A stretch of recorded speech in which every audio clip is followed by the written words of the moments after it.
ನಮಸ್ತೆ ಸ್ನೇಹಿತರೆ, ನಾನು ಬಂದಿದ್ದೇನೆ ಇನ್ನೊಂದು ಸರ್ಕಾರಿ ಉದ್ಯೋಗದ ಅವಕಾಶದೊಂದಿಗೆ. ಚಿಕ್ಕಮಗಳೂರು ಜಿಲ್ಲಾ ನ್ಯಾಯಾಲಯದಲ್ಲಿ ಆದೇಶ ಜಾರಿಕಾರರು ಪ್ರೊಸೆಸ್ ಸರ್ವರ್ ಎನ್ನುವಂಥ ಒಂದು ಜಾಬಿಗೆ ನೋಟಿಫಿಕೇಷನನ್ನು ಬಿಟ್ಟಿದ್ದಾರೆ. ಸೊ ಇದೊಂದು ಡೈರೆಕ್ಟ್ ರಿಕ್ರೂಟ್ಮೆಂಟ್, ಅಂದರೆ ನೇರ ನೇಮಕಾತಿ ಹೊಂದಿದಂತಹ ಜಾಬ್. ಅಂದರೆ ಇದಕ್ಕೆ ಯಾವುದೇ ನೀವು ಪರೀಕ್ಷೆ ಬರೆಯುವಂಥ ಅಗತ್ಯ ಇರೋದಿಲ್ಲ, ಎಕ್ಸಾಮ್ ಇರುವುದಿಲ್ಲ, no exam. So direct recruitment ಆದ್ದರಿಂದ ನಿಮಗೆ ಜಾಬ್ ಸಿಗುವಂತಹ ಒಂದು ಅಪಾರ್ಚುನಿಟಿ ತುಂಬಾ ಇರುತ್ತೆ.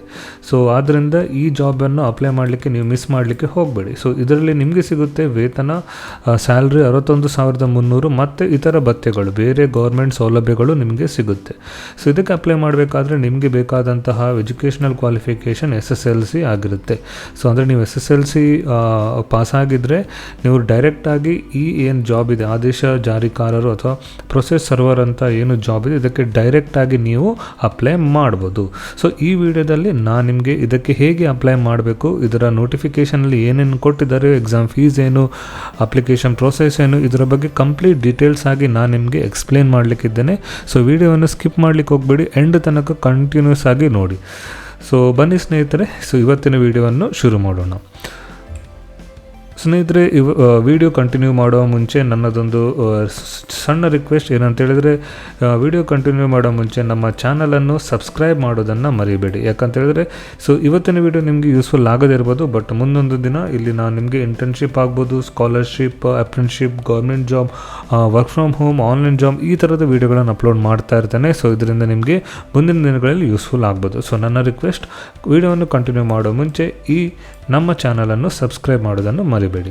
ಸ್ನೇಹಿತರೆ, ನೀವು ನೋಡ್ಬೋದು, ನಾನಿದ್ದೇನೆ ಚಿಕ್ಕಮಗಳೂರು ಜಿಲ್ಲಾ ನ್ಯಾಯಾಲಯ ಚಿಕ್ಕಮಗಳೂರು. ಇಲ್ಲಿಯ ಇವರ ಅಫಿಷಿಯಲ್ ವೆಬ್ಸೈಟ್ನಲ್ಲಿ ಇವತ್ತು ನಾವು ಡಿಸ್ಕಸ್ ಮಾಡುತ್ತಿರುವಂಥ ಜಾಬ್ ಏನಂತ ಹೇಳಿದ್ರೆ, notification for the post of process server. So last date ನೀವು ನೋಟ್ ಡೌನ್ ಮಾಡ್ಕೊಳ್ಬೋದು, ಇಲ್ಲಿ 28/7/2026. ಸೊ ನೀವು ಈ ಪೋಸ್ಟಿಗೆ ಅಪ್ಲೈ ಮಾಡಬೇಕಾದ್ರೆ ಕ್ಲಿಕ್ ಹಿಯರ್ ಟು ಅಪ್ಲೈ ಅಂತ ಕ್ಲಿಕ್ ಮಾಡಿ ಅಪ್ಲೈ ಮಾಡ್ಬೋದು. ಸೊ ಈ ವಿಡಿಯೋನ ಎಂಡ್ನಲ್ಲಿ ನಾನು ನೀವು ಹೇಗೆ ಅಪ್ಲೈ ಮಾಡಬೇಕು ಅಂತ ಹೇಳಿಕೊಡ್ಲಿಕ್ಕಿದ್ದೇನೆ. ಸೊ ವಿಡಿಯೋವನ್ನು ಕೊನೆ ತನಕ ನೋಡೋದನ್ನು ಮರಿಬೇಡಿ. ಸೊ ನಾವು ನೋಟಿಫಿಕೇಷನ್ ನೋಡಬೇಕಾದ್ರೆ ಇಲ್ಲಿ ಫೈಲ್ ವ್ಯೂ ಅಂತಿದೆ, ಇದನ್ನು ಕ್ಲಿಕ್ ಮಾಡಿದರೆ ನಿಮಗೆ ನೋಟಿಫಿಕೇಷನ್ ಓಪನ್ ಆಗುತ್ತೆ. ಸೊ ಮೊದಲು ನಾವು ನೋಟಿಫಿಕೇಷನ್ ಓಪನ್ ಮಾಡೋಣ. ಸೊ ನೋಟಿಫಿಕೇಷನ್ ಇಲ್ಲಿ ನೀವು ವ್ಯೂ ಅಂತ ಕ್ಲಿಕ್ ಮಾಡಿದರೆ ಅದರ ಕಂಪ್ಲೀಟ್ ನೋಟಿಫಿಕೇಷನ್ ಓಪನ್ ಆಗುತ್ತೆ. ಸೊ ಇಲ್ಲಿ ಡಿಟೇಲ್ ಆಗಿ ಕೊಟ್ಟಿದ್ದಾರೆ. ಸೊ ನಾನು ಯಾವುದು ನಮಗೆ ಉಪಯೋಗವಿದೆ ಅದನ್ನು ಮಾತ್ರ ಸಪ್ರೇಟಾಗಿ ಅದರ ಬಗ್ಗೆ ಮಾತ್ರ ನಾನು ಡಿಸ್ಕಸ್ ಮಾಡಲಿಕ್ಕಿದ್ದೇನೆ. ಸೊ ಬನ್ನಿ ಸ್ನೇಹಿತರೆ, ಇದರ ನೋಟಿಫಿಕೇಷನನ್ನು ಡಿಸ್ಕಸ್ ಮಾಡೋಣ. ಸ್ನೇಹಿತರೆ, ನೀವು ನೋಡ್ಬೋದು, ಅರ್ಜಿ ಸಲ್ಲಿಸಲು ಕೊನೆಯ ದಿನಾಂಕ 28/7/2026, ಅಂದರೆ ಜುಲೈ 28 ಲಾಸ್ಟ್ ದಿನ ಆಗಿರುತ್ತೆ. ಚಿಕ್ಕಮಗಳೂರು ಪ್ರಧಾನ ಜಿಲ್ಲಾ ಮತ್ತು ಸತ್ರ ನ್ಯಾಯಾಲಯ ಘಟಕದ ವಿವಿಧ ನ್ಯಾಯಾಲಯಗಳಲ್ಲಿ ಕೆಳಗೆ ವಿವರಿಸಿರುವಂತೆ ಖಾಲಿರುವ ಆದೇಶ ಜಾರಿಕಾರರ ಪ್ರೊಸೆಸ್ ಸರ್ವರ್ ಹುದ್ದೆಗಳಿಗೆ ಅರ್ಹ ಅಭ್ಯರ್ಥಿಗಳಿಂದ ಆನ್ಲೈನ್ ಮೂಲಕ ಅರ್ಜಿಗಳನ್ನು ಆಹ್ವಾನಿಸಲಾಗಿದೆ. ಸೊ ನೀವು ಆನ್ಲೈನ್ ಮೂಲಕ ಅಪ್ಲಿಕೇಶನ್ ಹಾಕಬೇಕು. ಸೊ ಅಪ್ಲಿಕೇಶನ್ ಆಗುವಂಥ ಲಿಂಕ್ ಇಲ್ಲಿದೆ. ಸೊ ನಾನು ಆಲ್ರೆಡಿ ನಿಮಗೆ ತೋರಿಸಿದೆ. ಹೇಗೆ ಅಪ್ಲೈ ಮಾಡಬೇಕು ಅದನ್ನು ಕೂಡ ನಾನು ವಿಡಿಯೋದ ಎಂಡ್ನಲ್ಲಿ ತೋರಿಸಿಕೊಡ್ಲಿಕ್ಕಿದ್ದೇನೆ. ಅಪ್ಲೈ ಮಾಡಲಿಕ್ಕೆ ಸ್ಟಾರ್ಟ್ ಆದ ದಿನಾಂಕ 29/6 ಮತ್ತು ಕೊನೆಯ ದಿನಾಂಕ 28/7/2026. ಸೊ ಪೋಸ್ಟ್ ನೇಮ್ ಏನಿದೆ ಅಂತ ಹೇಳಿದ್ರೆ, ಆದೇಶ ಜಾರಿಕಾರರು ಪ್ರೊಸೆಸ್ ಸರ್ವರ್. ಅದರಲ್ಲಿ 2 ಪೋಸ್ಟ್ ಇದೆ ಮತ್ತು ನಿಮ್ಮ ವೇತನ ಶ್ರೇಣಿ ನೋಡ್ಬೋದು. 31,775ರಿಂದ ನಿಮಗೆ 61,300ವರೆಗೆ ವೇತನ ಶ್ರೇಣಿ ನಿಮಗೆ ಇದೆ. ಸೊ ಅದರೊಟ್ಟಿಗೆ ನಿಮಗೆ ಇತರ ಭತ್ಯೆಗಳು, ಇತರ ಫೆಸಿಲಿಟೀಸ್ ಕೂಡ ಇದರಲ್ಲಿ ನಿಮಗೆ ಅಪ್ಲೈ ಆಗುತ್ತೆ. ಸೊ ಹುದ್ದೆಗಳ ವರ್ಗೀಕರಣ ಹೇಗೆ ಜಾಬನ್ನು ಡಿವೈಡ್ ಮಾಡಿದ್ದಾರೆ ಅಂತ ಹೇಳಿದರೆ, ನೀವು ನೋಡ್ಬೋದು, ಪ್ರವರ್ಗ 2B ಅವರಿಗೆ ಗ್ರಾಮೀಣ 1 ಮತ್ತು ಇವರಿಗೆ ಮಾಜಿ ಸೈನಿಕರಿಗೆ 1. ಸೊ ಟೋಟಲ್ 2 ಪೋಸ್ಟ್ ಇದೆ. ಸೊ ಇದನ್ನು ಅಪ್ಲೈ ಮಾಡಬೇಕಾದ್ರೆ ನಿಮಗೆ ಶೈಕ್ಷಣಿಕ ವಿದ್ಯಾರ್ಹತೆ, ನಿಮ್ಮ ಹತ್ರ SSLC ಇರಬೇಕು. ನೀವು SSLCಯಲ್ಲಿ ಉತ್ತೀರ್ಣ ಅಂದರೆ ಪಾಸ್ ಆಗಿರಬೇಕು. ಹಾಗೆ ನಿಮ್ಮ ಹತ್ರ ವಾಹನ ಚಾಲನಾ ಪರವಾನಗಿಯನ್ನು ಹೊಂದಿರಬೇಕು. ಅಂದರೆ ನಿಮ್ಮ ಹತ್ರ ಡ್ರೈವಿಂಗ್ ಲೈಸೆನ್ಸ್ ಹೊಂದಿದರೆ ನಿಮಗೆ ಆದ್ಯತೆ ನೀಡಲಾಗುತ್ತೆ, ಅಂದರೆ ಫಸ್ಟ್ ಪ್ರಿಫರೆನ್ಸ್ ಕೊಡ್ತಾರೆ. 2 ಕಂಡೀಷನ್ ಏನಂತ ಹೇಳಿದ್ರೆ, 1 ಎಜುಕೇಷನಲ್ ಕ್ವಾಲಿಫಿಕೇಷನ್, ನೀವು SSLCಯಲ್ಲಿ ಪಾಸ್ ಆಗಿರಬೇಕು ಮತ್ತು ನಿಮ್ಮ ಹತ್ರ ಡ್ರೈವಿಂಗ್ ಲೈಸೆನ್ಸ್ ಇದ್ದರೆ ನಿಮಗೆ ಫಸ್ಟ್ ಪ್ರಿಫರೆನ್ಸನ್ನು ಕೊಡ್ತಾರೆ. ಸೊ ಏಜ್ ಲಿಮಿಟ್ ನೋಡೋದು ಅಂತ ಹೇಳಿದ್ರೆ, ಮಿನಿಮಮ್ 18 ವರ್ಷ ಮತ್ತು ಗರಿಷ್ಠ ವಯೋಮಿತಿ, ಮ್ಯಾಕ್ಸಿಮಮ್ ಏಜ್ ಸಾಮಾನ್ಯ ವರ್ಗದವರಿಗೆ 35 ವರ್ಷ, ಹಾಗೆ SC ST ಅವರಿಗೆ 40 ವರ್ಷ. ಮತ್ತು ನಿಮಗೆ 5 ವರ್ಷದ ರಿಲ್ಯಾಕ್ಸೇಷನ್ ಕೂಡ ಇರುತ್ತೆ. ಸರ್ಕಾರಿ ಸೇವೆಯಲ್ಲಿರುವವರಿಗೆ, ವಿಧವೆಯವರಿಗೆ, ಮಾಜಿ ಸೈನಿಕರಿಗೆ ಅಂದರೆ arm forces of the union, navy, army forces ಹಾಗೂ ಅಂಗವಿಕಲರಿಗೆ ನಿಯಮಾನುಸಾರ ವಯೋಮಿತಿಯಲ್ಲಿ ಸಡಿಲಿಕೆ ನೀಡಲಾಗುವುದು. ಇದು ಏಜ್. ಸೊ ಅರ್ಜಿ ಸಲ್ಲಿಸೋ ವಿಧಾನ, ನೀವು ಅರ್ಜಿ ಹೇಗೆ ಸಲ್ಲಿಸಬೇಕಂತ ಹೇಳಿದ್ರೆ, ಸಾಮಾನ್ಯ ವರ್ಗದವರು 300 ರೂಪಾಯಿಗಳ ಅರ್ಜಿ ಶುಲ್ಕವನ್ನು ಕೊಡಬೇಕು. ಹಾಗೆ ಪ್ರವರ್ಗ 2A 2B ಮತ್ತು 3B ಅವರು ಸೇರಿದ ಅಭ್ಯರ್ಥಿಗಳು 150 ರೂಪಾಯಿ ಫೀಸನ್ನು ಕೊಡಬೇಕು. ಹಾಗೆ ಪರಿಶಿಷ್ಟ ಜಾತಿ, ಪರಿಶಿಷ್ಟ ಪಂಗಡ ಮತ್ತು ಅಂಗವಿಕಲ ಅಭ್ಯರ್ಥಿಗಳು ಅವರಿಗೆ ಯಾವುದೇ ರೀತಿಯ ಶುಲ್ಕವನ್ನು ನೀಡುವಂಥ ಅವಶ್ಯಕತೆ ಇರುವುದಿಲ್ಲ, ಅವರಿಗೆ ಅದು ಫ್ರೀ ಇರುತ್ತೆ. ಸೊ ಶುಲ್ಕವನ್ನು ನೀವು ಈ ವೆಬ್ಸೈಟಲ್ಲಿ ಹೋಗಿ ಅಪ್ಲಿಕೇಶನ್ ಮಾಡಿದ ನಂತರ ಪೇ ಮಾಡಬೇಕಾಗುತ್ತೆ. ಸೊ ಇದನ್ನು ಹೊರತುಪಡಿಸಿ ಅಂದರೆ ನೀವು ಇದನ್ನು ಸ್ಟೇಟ್ ಬ್ಯಾಂಕ್ ಮೂಲಕ online payment through net bank ಇರ್ಬೋದು, ಕ್ರೆಡಿಟ್ ಕಾರ್ಡ್ ಇರ್ಬೋದು, ಡೆಬಿಟ್ ಕಾರ್ಡ್ ಇರ್ಬೋದು, ಅಥವಾ UPI ಮೂಲಕನೇ ಪೇ ಮಾಡಬೇಕಾಗುತ್ತೆ. ಬೇರೆ ಯಾವುದೇ ರೀತಿಯ ನಗದು ಇರ್ಬೋದು, ಚಲನ್ ಇರ್ಬೋದು, ಅಥವಾ ಡಿಮಾಂಡ್ ಡ್ರಾಫ್ಟ್ DD ಇರ್ಬೋದು, ಇದರ ಮೂಲಕ ಪೇ ಮಾಡೋ ಅಗತ್ಯ ಇರೋದಿಲ್ಲ. ನೀವು ಖಾಲಿ ಆನ್ಲೈನ್ ಪೇಮೆಂಟನ್ನೇ ಮಾಡಬೇಕಾಗುವ ಅವಶ್ಯಕತೆ ಇರುತ್ತೆ. ಮತ್ತು ಒಮ್ಮೆ ನೀವು ಶುಲ್ಕವನ್ನು ಪೇಮೆಂಟ್ ಮಾಡಿದರೆ ನಿಮಗೆ ಅದನ್ನು ಪಾವತಿ ಮಾಡಲಾಗುವುದಿಲ್ಲ, ಅಂದರೆ ನಿಮಗೆ ಅದನ್ನು ರಿಫಂಡ್ ಕೊಡೋದಿಲ್ಲ. ಅದು ಒಮ್ಮೆ ಪೇಮೆಂಟ್ ಮಾಡಿದರೆ ಆಯಿತು. ಸೊ ಆದ್ದರಿಂದ ನೀವು ಎಲ್ಲ ಮಾಹಿತಿಗಳನ್ನು ಖಚಿತಪಡಿಸಿಕೊಂಡೇ ನೀವು ಅರ್ಜಿಯನ್ನು ಸಲ್ಲಿಸಬೇಕು. ಸೊ ಆಯ್ಕೆ ವಿಧಾನ, ಸೊ ಹೇಗೆ ಆಯ್ಕೆ ಮಾಡ್ತಾರೆ ಅಂತ ಹೇಳಿದ್ರೆ, ಸೊ ಅರ್ಹತಾ ಪರೀಕ್ಷೆಯಲ್ಲಿ ಗಳಿಸಿರುವ ಒಟ್ಟು ಶೇಕಡಾವಾರು ಅಂಕಗಳ ಆಧಾರದ ಮೇಲೆ ಒಂದು ಹುದ್ದೆಗೆ 25 ಅಭ್ಯರ್ಥಿಗಳಂತೆ ಅತಿ ಹೆಚ್ಚು ಅಂಕ ಪಡೆದ ಅಭ್ಯರ್ಥಿಗಳನ್ನು ಪ್ರಕಟಿಸಿರುವ ಹುದ್ದೆಗಳಿಗೆ ಅನುಗುಣವಾಗಿ ಸಂದರ್ಶನಕ್ಕೆ ಕರೆಯಲಾಗುವುದು. ಅಂದರೆ ಈಗ 2 ಹುದ್ದೆ ಇದ್ದರೆ ಅದರಲ್ಲಿ ಒಂದು ಹುದ್ದೆಗೆ 25 ಅಭ್ಯರ್ಥಿಗಳನ್ನು ನಿಮ್ಮ SSLCಯಲ್ಲಿ ಏನು ಅರ್ಹತಾ ಪರೀಕ್ಷೆಯಲ್ಲಿ ಏನು ನೀವು ಮಾರ್ಕ್ಸ್ ತಗೊಂಡಿದ್ದಾರೆ ಅದರ ಮೇಲೆ ನಿಮ್ಮನ್ನು ಇಂಟರ್ವ್ಯೂಗೆ ಕರೀತಾರೆ. ಸಂದರ್ಶನದಲ್ಲಿ ಗಳಿಸಿರುವ ಅಂಕಗಳ ಆಧಾರದ ಮೇಲೆ ಆಯ್ಕೆ ಮಾಡಲಾಗುವುದು.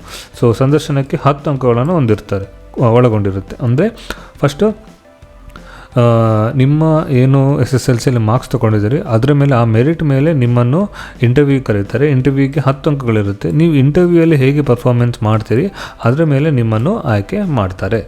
ಇದಾಗಿತ್ತು ಸ್ನೇಹಿತರೆ ಆದೇಶ ಜಾರಿಕಾರರು ಪ್ರೊಸೆಸ್ ಸರ್ವರ್ ಜಾಬ್ನ ನೋಟಿಫಿಕೇಷನ್ ಬಗ್ಗೆ. ಸೊ ನಾವು ನೆಕ್ಸ್ಟ್ ಇದಕ್ಕೆ ಅಪ್ಲೈ ಮಾಡೋದು ಹೇಗೆ, ಅದರ ಪ್ರೊಸೀಜರ್ ಹೇಗೆ ಅಂತ ನೋಡೋಣ. ಸ್ನೇಹಿತರೆ, ನಾವು ಮತ್ತೊಮ್ಮೆ ಇದ್ದೇವೆ ಅಫಿಷಿಯಲ್ ವೆಬ್ಸೈಟ್ನಲ್ಲಿ. ಸೊ ಇಲ್ಲಿ ನೀವು ಅಪ್ಲೈ ಮಾಡಬೇಕಾದ್ರೆ ಇಲ್ಲಿ ಕ್ಲಿಕ್ ಹಿಯರ್ ಟು ಅಪ್ಲೈ ಅಂತಿದೆ. ಸೊ ಅದನ್ನು ಕ್ಲಿಕ್ ಮಾಡಿದರೆ ಆಯಿತು. ಸೊ ನಾವು ಕ್ಲಿಕ್ ಹಿಯರ್ ಟು ಅಪ್ಲೈ ಅಂತ ಕ್ಲಿಕ್ ಮಾಡಿದ ತಕ್ಷಣ ನಿಮಗೆ ಇನ್ನೊಂದು ಪೇಜ್ ಓಪನ್ ಆಗುತ್ತೆ. ಸೊ ಇಲ್ಲಿ ನಿಮಗೆ ಕಂಪ್ಲೀಟ್ ಡೀಟೇಲ್ಸ್ ಕೊಟ್ಟಿದ್ದಾರೆ. ಅಂದರೆ recruitment for the post of process server ಅಂತ, ಲಾಸ್ಟ್ ಡೇಟ್ ಯಾವಾಗ, ಏಜ್ ಲಿಮಿಟ್ ಏನಂತೇಳಿ ಕೊಟ್ಟಿದ್ದಾರೆ, ಮತ್ತು ಕ್ವಾಲಿಫಿಕೇಷನ್ SSLC ಆಗಿರಬೇಕು. ಅಪ್ಲೋಡ್ ಮಾಡೋ ಮುಂಚೆ ನಿಮ್ಮ ಫೋಟೋ ಆಗಿರ್ಬೋದು, ಸಿಗ್ನೇಚರ್ನ ಹೇಗೆ ನೀವು ರೆಡಿ ಮಾಡಿ ಇಟ್ಕೊಳ್ಬೇಕು, ಅನಂತರ ಯಾವುದೆಲ್ಲ ಮಾರ್ಕ್ಸ್ ಕಾರ್ಡ್ ನೀವು ಅಪ್ಲೋಡ್ ಮಾಡಲಿಕ್ಕೆ ಅವಶ್ಯಕತೆ ಇರುತ್ತೆ ಅದೆಲ್ಲ ಇಲ್ಲಿ ಡೀಟೇಲ್ಸನ್ನು ಕೊಟ್ಟಿದ್ದಾರೆ. ಸೊ ಪೇಮೆಂಟ್ ಮಾಡಲಿಕ್ಕೆ ಇಲ್ಲಿ ಮೇಕ್ ಪೇಮೆಂಟ್ ಅಂತ ಕೊಟ್ಟರೆ ಆಗುತ್ತೆ. ಸೊ ಫಸ್ಟ್ ನಾವು ಆನ್ಲೈನ್ ಅಪ್ಲಿಕೇಶನ್ ನೋಡೋಣ. ಆನ್ಲೈನ್ ಅಪ್ಲಿಕೇಶನ್ ಕ್ಲಿಕ್ ಮಾಡಿದ ತಕ್ಷಣ ಇಲ್ಲಿ ಜನರಲ್ ಇನ್ಸ್ಟ್ರಕ್ಷನ್ಸನ್ನು ಕೊಟ್ಟಿದ್ದಾರೆ, ಅದನ್ನು ನೀವು ನೋಡ್ಕೊಳ್ಳಿ. ಅನಂತರ ಇಲ್ಲಿ ಅಕ್ಸೆಪ್ಟ್ ಅಂತ ಕೊಟ್ಟು ಅಪ್ಲೈ ಅಂತ ಕ್ಲಿಕ್ ಮಾಡಿ. ಸೊ ಕ್ಲಿಕ್ ಮಾಡಿದ ತಕ್ಷಣ ಇಲ್ಲಿ ಅಪ್ಲಿಕೇಶನ್ ಫಾರ್ಮ್ ಓಪನ್ ಆಗುತ್ತೆ. ಸೊ ಫಸ್ಟ್ ನಾವು ನೋಡೋದಾದರೆ ಇಲ್ಲಿ ನಿಮ್ಮ ಹೆಸರು ಬರೀಬೇಕು, ನಿಮ್ಮ ಪೇರೆಂಟ್ಸ್ ಹೆಸರು, ಅನಂತರ ನಿಮ್ಮ ಜೆಂಡರ್, ನಿಮ್ಮ ಡೇಟ್ ಆಫ್ ಬರ್ತ್ ಇಲ್ಲಿ ಮೆನ್ಷನ್ ಮಾಡಿ. ಡೇಟ್ ಆಫ್ ಬರ್ತ್ ಹಾಕಿದ ತಕ್ಷಣ ನಿಮ್ಮ ಏಜ್ ಇಲ್ಲಿ ಡಿಸ್ಪ್ಲೇ ಆಗುತ್ತೆ. ನಿಮ್ಮ ಕ್ಯಾಟಗರಿ ಯಾವುದು, ಅನಂತರ ಯಾವ ಕ್ಯಾಟಗರಿಗೆ ನೀವು ಕ್ಲೇಮ್ ಮಾಡ್ತೀರಿ, ಅಂದರೆ ರಿಸರ್ವೇಷನ್ ನೀವು ಕ್ಲೇಮ್ ಮಾಡೋರಾಗಿದ್ದರೆ ಸರ್ಟಿಫಿಕೇಷನ್ ನಂಬರ್ ಇಲ್ಲಿ ಹಾಕಬೇಕು. ಅನಂತರ ಯಾವ ಡೇಟಲ್ಲಿ ಆ ಸರ್ಟಿಫಿಕೇಟ್ ಸಿಕ್ಕಿದೆ ಅದನ್ನು ನೀವು ಇಲ್ಲಿ ಮೆನ್ಷನ್ ಮಾಡಬೇಕು. ಸೊ ನೆಕ್ಸ್ಟ್ ರಿಸರ್ವೇಷನ್ಸ್ ನೋಡೋದಾದರೆ ನೀವು ರೂರಲ್ ರಿಸರ್ವೇಷನ್ ನೋಡೋದಾದರೆ ಅಲ್ಲಿ ಅದರ ಸರ್ಟಿಫಿಕೇಟ್ ಡೇಟನ್ನು ಇಲ್ಲಿ ಮೆನ್ಷನ್ ಮಾಡಬೇಕು. ಹಾಗೆಯೇ ನೀವು benchmark with disability certificate ಕೊಡೋದಾದರೆ ಅದರ ಡೇಟನ್ನು ಇಲ್ಲಿ ನೀವು ಮೆನ್ಷನ್ ಮಾಡಬೇಕು. ಸೊ ಅದರಾಗೆ ಇಲ್ಲಿ ಬೇರೆ ಬೇರೆ ಕೋಟ ಇದೆ, ಅದರ ಸರ್ಟಿಫಿಕೇಟ್ ಇದ್ದರೆ ಅದರ ಡೇಟನ್ನು ಮೆನ್ಷನ್ ಮಾಡಬೇಕು. ಏಜ್ ರಿಲ್ಯಾಕ್ಸೇಷನ್ ನೀವು ರಿಸರ್ವೇಷನ್ ಕೋರ್ತಿದ್ರೆ ಅದರ ಡೇಟ್ ಆಫ್ ಸರ್ಟಿಫಿಕೇಟನ್ನು ಇಲ್ಲಿ ಮೆನ್ಷನ್ ಮಾಡಬೇಕು. ನೆಕ್ಸ್ಟ್ ನಿಮ್ಮ ಮೆರಿಟಿಯಲ್ ಸ್ಟೇಟಸ್, ನೀವು ಸಿಂಗಲಾ, ಮ್ಯಾರಿಡಾ, ಅನ್ಮ್ಯಾರಿಡಾ ಏನಂತ ಇಲ್ಲಿ ನೀವು ಮೆನ್ಷನ್ ಮಾಡಬೇಕು. ಆನಂತರ ನಿಮ್ಮ ಸಿಟಿಸನ್ಶಿಪ್, ನೀವು ಇಂಡಿಯನ್ ಆಗಿದ್ದರೆ ಇಂಡಿಯನ್ ಅಂತ ಮೆನ್ಷನ್ ಮಾಡಿ. ನಿಮ್ಮ ಪ್ರೆಸೆಂಟ್ ಅಡ್ರೆಸ್, ನಿಮ್ಮ place, area, state, district, taluk. ನೀವು ಕರ್ನಾಟಕದ ಹೊರಗಡೆ ಅವರಾಗಿದ್ದರೆ ಇಲ್ಲಿ ನಿಮ್ಮ ಸ್ಟೇಟ್ ಮತ್ತು ಡಿಸ್ಟ್ರಿಕ್ಟ್ ಮತ್ತು ತಾಲೂಕನ್ನು ಮೆನ್ಷನ್ ಮಾಡಿ. ಸೊ ನಿಮ್ಮ ಪ್ರೆಸೆಂಟ್ ಅಡ್ರೆಸ್ ಆನಂತರ ನಿಮ್ಮ ಪರ್ಮನೆಂಟ್ ಅಡ್ರೆಸ್ಸನ್ನು ಇಲ್ಲಿ ಫಿಲ್ ಮಾಡಬೇಕಾಗುತ್ತೆ. ಆನಂತರ ನಿಮ್ಮ ಮೊಬೈಲ್ ನಂಬರ್, ಇಮೇಲ್ ID, ನಿಮ್ಮ ಡ್ರೈವಿಂಗ್ ಲೈಸೆನ್ಸ್ ಇದ್ದರೆ ನಿಮ್ಮ ಡ್ರೈವಿಂಗ್ ಲೈಸೆನ್ಸ್ ಡೀಟೇಲ್ಸನ್ನು ಇಲ್ಲಿ ಮೆನ್ಷನ್ ಮಾಡಬೇಕು. ಸೊ ಇದೆಲ್ಲ ಡೀಟೇಲ್ಸನ್ನು ಫಿಲ್ಅಪ್ ಮಾಡಿ ಇಲ್ಲಿ ಕ್ಲಿಕ್ ಮಾಡಿ, ಆನಂತರ ಪ್ರಿವ್ಯೂ ಅಂತ ಕೊಡಿ. ಸೊ ಆನಂತರ ನಿಮಗೆ ಒಂದು ಅಪ್ಲಿಕೇಶನ್ ನಂಬರ್ ಜನ್ರೇಟ್ ಆಗುತ್ತೆ. ಸೊ ಅಪ್ಲಿಕೇಶನ್ ನಂಬರನ್ನು ನೀವು ಇಟ್ಕೊಂಡು ನೀವು ನಿಮ್ಮ ಪೇಮೆಂಟ್ಗೆ ಪ್ರೊಸೀಡ್ ಮಾಡ್ಬೋದು. ಸೊ ಪೇಮೆಂಟ್ ಮಾಡಬೇಕಾದ್ರೆ ಇಲ್ಲಿ ಮೇಕ್ ಅ ಪೇಮೆಂಟ್ ಅಂತಿದೆ. ಇಲ್ಲಿ ಅಪ್ಲಿಕೇಶನ್ ನಂಬರನ್ನು ಹಾಕಿ ನಿಮ್ಮ ಡೇಟ್ ಆಫ್ ಬರ್ತನ್ನು ಇಲ್ಲಿ ಸೆಟ್ ಮಾಡಿ, ಆನಂತರ ಇಲ್ಲಿ ಏನು ಟೈಪ್ ಮಾಡಿದ್ದಾರೆ ಅದನ್ನು ಇಲ್ಲಿ ಫಿಲ್ ಮಾಡಿ ಗೋ ಅಂತ ಕೊಟ್ಟರೆ ನಿಮ್ಮ ಪೇಮೆಂಟ್ ಸಬ್ಮಿಟ್ ಆಗುತ್ತೆ. ಸೊ ಒಂದ್ಸ ಪೇಮೆಂಟ್ ಸಬ್ಮಿಟ್ ಆದ ನಂತರ ನೀವು ನಿಮ್ಮ ಅಪ್ಲಿಕೇಶನನ್ನು ಪ್ರಿಂಟ್ ಮಾಡಬೇಕಾದ್ರೆ ಎಗೇನ್ ಇಲ್ಲಿ ಕೆಳಗಡೆ ರೀಪ್ರಿಂಟ್ ಅಂತ ಅಪ್ಲಿಕೇಶನ್ ಇದೆ, ಇಲ್ಲಿ ರೀಪ್ರಿಂಟ್ ಅಂತ ಕ್ಲಿಕ್ ಮಾಡಿ. ಸೊ ಸ್ನೇಹಿತರೆ, ಇದಾಗಿತ್ತು ಇವತ್ತಿನ ವೀಡಿಯೋ. ಸೊ ಇವತ್ತಿನ ವೀಡಿಯೋದಲ್ಲಿ ನಾನು ನಿಮಗೆ recruitment for the post of process server ಇದರ ಕಂಪ್ಲೀಟ್ ಡೀಟೇಲ್ಸ್ ನಾನು ನಿಮಗೆ ಹೇಳಿಕೊಟ್ಟೆ. ನೋಟಿಫಿಕೇಷನ್ ಇರ್ಬೋದು ಅಥವಾ ಅಪ್ಲಿಕೇಶನ್ ಅಪ್ಲೈ ಮಾಡೋದು ಹೇಗೆ, ಇದರ ಬಗ್ಗೆ ಕಂಪ್ಲೀಟ್ ಎಂಡ್ ಟು ಎಂಡ್ ಡೀಟೇಲ್ಸನ್ನು ಹೇಳಿದೆ. ಸೊ ನೀವು ಈ ಪೋಸ್ಟಿಗೆ ಅಪ್ಲೈ ಮಾಡೋರಾಗಿದ್ದರೆ ಆದಷ್ಟು ಬೇಗ ಅಪ್ಲೈ ಮಾಡಿ. ನಿಮಗೆ ಈ ವಿಡಿಯೋ ಇಷ್ಟ ಆದರೆ ಲೈಕ್ ಮಾಡಿ, ಹಾಗೆ ನಿಮ್ಮ ಫ್ರೆಂಡ್ಸ್ ಮತ್ತು ಫ್ಯಾಮಿಲಿ ಒಟ್ಟಿಗೆ ಶೇರ್ ಮಾಡೋದನ್ನು ಮರಿಬೇಡಿ. ಸಿಗೋಣ ಸ್ನೇಹಿತರೆ ಮುಂದಿನ ವಿಡಿಯೋದಲ್ಲಿ. ಅಲ್ಲಿವರೆಗೆ ಧನ್ಯವಾದಗಳು.